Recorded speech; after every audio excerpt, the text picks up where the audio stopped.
come share with us and talk with me a little bit up here before our message, but I want to just grab 2 verses from our message today before Mike and I talk. This is from Joshua chapter 4, verse 4. Then Joshua called the 12 men whom he had appointed from the children of Israel, 1 man from every tribe. And Joshua said to them, cross over before the ark of the Lord your God into the midst of the Jordan, and each one of you take up a stone on his shoulder according to the number of the tribes of the children of Israel. Today, we have a living stone in our midst.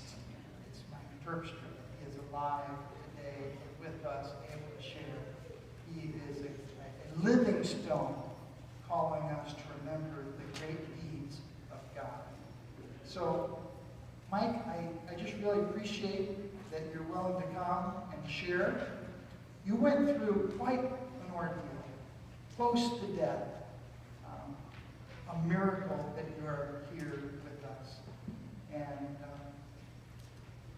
you ended up in the water because you're very active and do a lot of water sports, and you ended up almost drowning in the water. Could you tell us just a little bit about how that happened?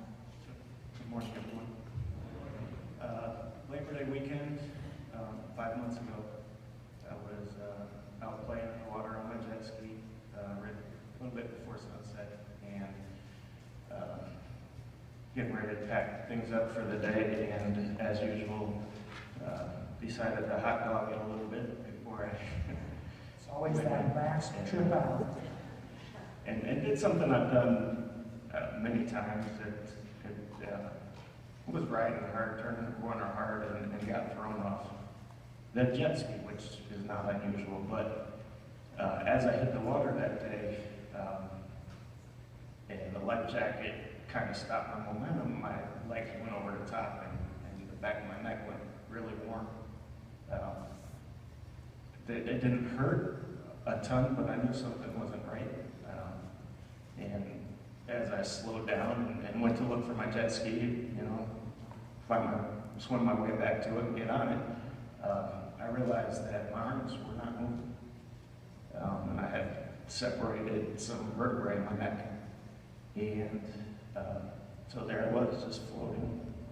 You were face down in the water, underwater, unable to move anything. And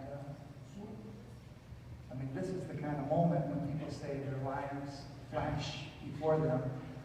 What were you thinking as you were laying there? Nothing like that. I didn't see my life flash before my eyes.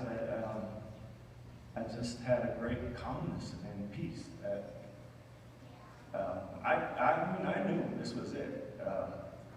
There was no one close enough by that could get to me before I had to breathe, and I couldn't turn over in the water. But I mean, I know where I'm going when I die, and I just felt calm, and actually what crossed my mind was, at least I was having fun. And you shared this with me when you were in the hospital, that you were aware, it occurred, you knew you were conscious, and you knew, you felt like, this is it. The Lord's going to take me home right here. I'm not going to be able to take a breath, and there's nothing I can do about it. So, that wasn't God's plan, and there was some providential things. Can you tell us what were some of the great miraculous? What were the what happened that was next? That was really, what were the providential things where you saw God's mighty hand rescuing?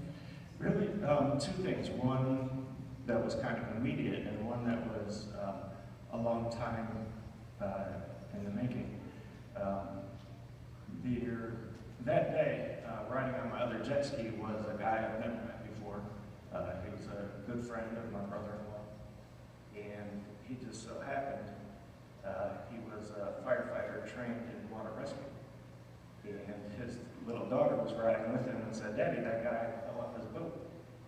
And he came over and pulled me out of the water and knew exactly the way to get me into shore, and insist when the police got there before the ambulance insisted that they weren't going to pull me out of the water if they didn't have a board.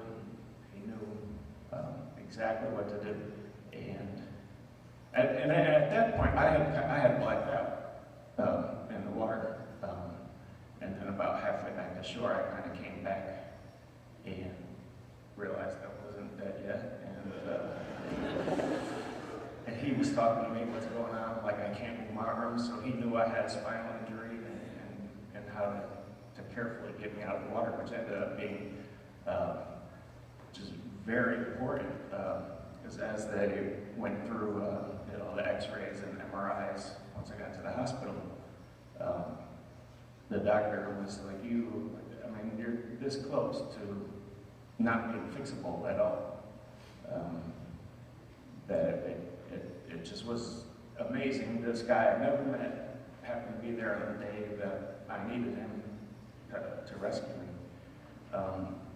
And also a little bit more longer than the making, when I got to about 4 years ago when I turned 40, I was kind of really out of shape, and had, between my son and my brother and I, we had all gotten into water sports and snow sports. And every weekend I would hurt a shoulder or a knee or something and realized I've got to get in better shape. So I worked really hard the next 3 years to get into shape. And then one of my other brother-in-laws was a big runner, so we started entering obstacle course races and just extreme, races. And the morning of the accident, me and my two brother-in-laws, we ran 12 miles just for fun that morning, and it ended up, what had happened, I didn't even find this out until later on, going back to meet with the surgeon a few weeks later. I had developed a degenerative, I don't know what they call it exactly, but the spinal fluid that protects the spinal cord had worn out in that area. So over years, it's just a thing that some people have, and probably never would have known had I just done normal things with my life, but because I was so active, it was the kind of thing that was going to happen at some point. And the doctor, he made sure to tell my wife before the surgery, look, I think we can get him walking again, but there's just no way he's ever going to be able to use his arms and hands the way he did before. He won't be able to. You need to be prepared. You're not going back to work. Your life will be different. But then as I came out of the surgery, and he would come and check on me every day and see how quickly I was recovering already, he was like, it really a good thing you were in such good shape when this accident occurred. And it just was just weird how all that went together. It's one of those providential things that absolutely God's plan. You were in top shape and had a lot of muscles to help you compensate. But also that, the right person was there at the right time. And the timing of this has to do with a little bit with prayer, too, as you've told me about this. Tell me, what kind of role did prayer play?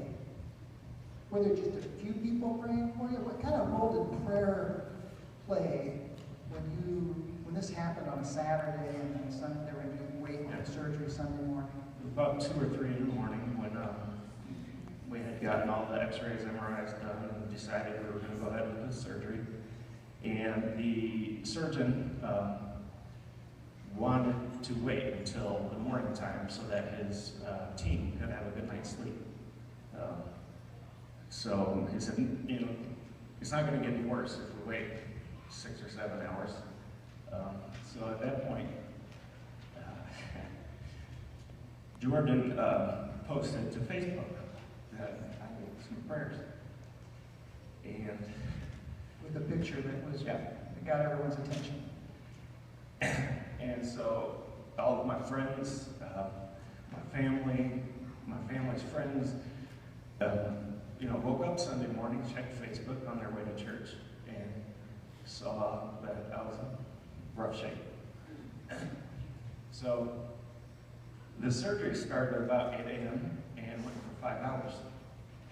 And I don't know a way to count it exactly, but just from different people I've talked to, I'm sure that people in Baltimore and California and Colorado, family and friends and friends of friends, all went to church that morning and shared with their congregation.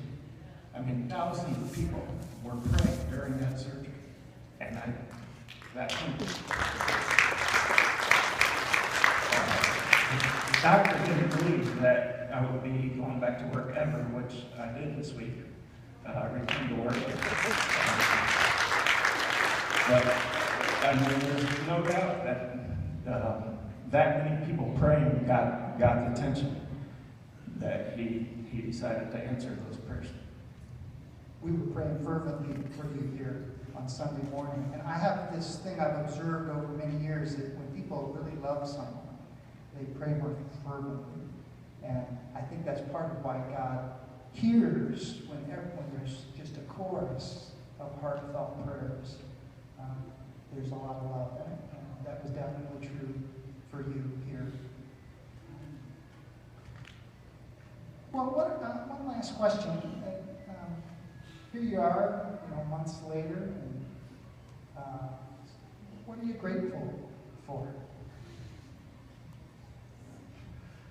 I think that, obviously the prayers, no question, but I think another thing that really impacted me was over the first 12 days, I was in the 2 hospitals. At last count, I had like 55 people had come to visit me in 12 days. 55 different people, many of them 2 and 3 times. And, my main crew I run with is my son, my brother, and a guy from work. Those are my guys I hang out with all the time.